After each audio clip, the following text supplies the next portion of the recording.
आज आपण बघणार आहोत दोन वेगवेगळ्या प्रकारची भजी एकाच व्हिडिओमध्ये, एक बटाटा भजी आणि दुसरी आपली जी प्लेन असतात ती। तर बटाटा भजीसाठी आपण एक बटाटा घेतलेला आहे आणि त्याला पिलरच्या सहाय्याने सोलून घेतलेला आहे। तर बटाट्यासाठी लागणारे जे चिप्स आहेत ते आपण चिप्सच्या मशीनवरती न करता अशा पद्धतीने सुरीच्या सहाय्यानेच त्याचे काप करून घ्यायचे। एकसारखे काप होतातच, प्लस आपल्याला भज्यासाठी लागणारे जे काप आहेत ते जाड लागतात। जर पातळ असतील तर भज्याची जी पुरीसारखं ते फुगत नाहीत भजी।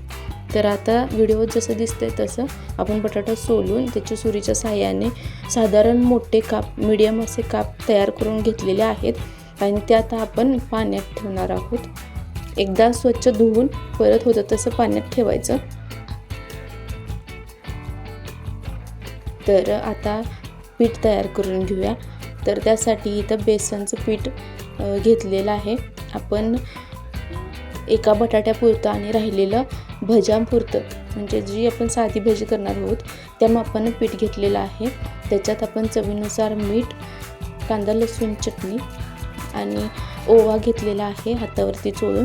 त्यानंतर त्याच्यामध्ये घालणार आहोत आपण सोडा आणि थोडासा हिंग, हळद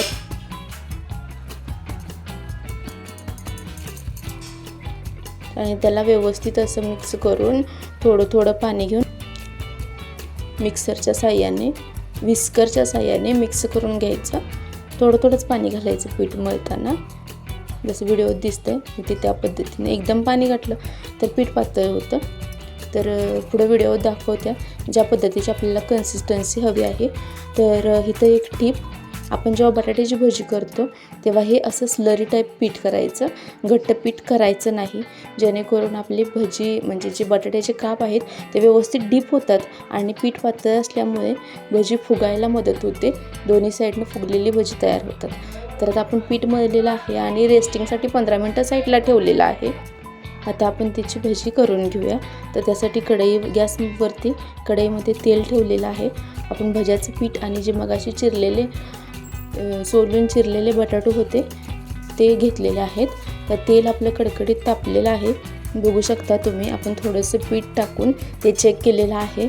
पटकन तेलात जो टाकलेला पिठाचा थेंब आहे तो पटकन वरती आला आहे, म्हणजे आपलं तेल आपलं व्यवस्थित असं गरम झालेलं आहे। तर ह्या टायमाला गॅस मध्यम करायचा आणि आपण जे बटाट्याचे काप केले होते ते पिठामध्ये घोळून दोन्ही साईडनं पसरून असं तेलामध्ये टाकून घ्यायचं आहे। आणि हा व्हिडिओ फास्ट केलेला आहे त्यामुळे असं दिसतंय, नाही तर जोपर्यंत व्हिडिओमध्ये म्हणजे तेलात टाकलेल्या भज्यांचे बुडबुडे थोडेसे कमी येत नाहीत तोपर्यंत भज्याला पलटायचं नाही। एका साईडनं पूर्ण भाजून घेतल्यानंतरच भजी पलटायची। जर कवळी भजी पलटली तर ती फुटतात आणि म्हणावी अशी फुगत नाहीत। तर अगदी व्हिडिओत दिसतंय अगदी त्या पद्धतीने एका साईडून भज्यांचा कलर बदलला की नंतर भजी पलटून घ्यायची। तर अशा पद्धतीने आपण एक बटाटा वापरून बटाटा भजी केलेली आहेत। आता त्याच पिठाची साधी भजी कशी करायची ते सांगते। आता ही भजी काढून घेऊया व्यवस्थित अशी आणि नितळायला ठेवायची। भजी नितळल्यानंतर खायची।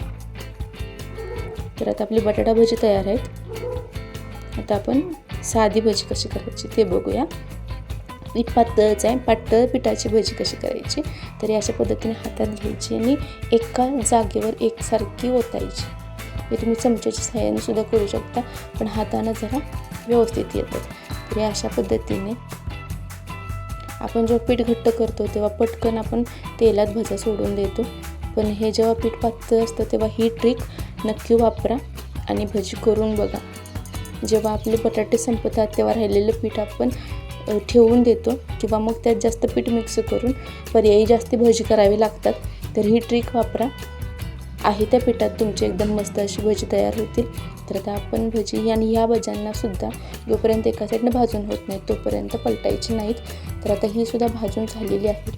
तर सांगितलेल्या टिप्स वापरून भजी त्या करून बघा आणि कशी होत आहेत ते कमेंटमध्ये नक्की सांगा। पुन्हा भेटू अशाच एका नवीन व्हिडिओसोबत। व्हिडिओ आवडला असेल तर लाईक, शेअर आणि सबस्क्राईब नक्की करा।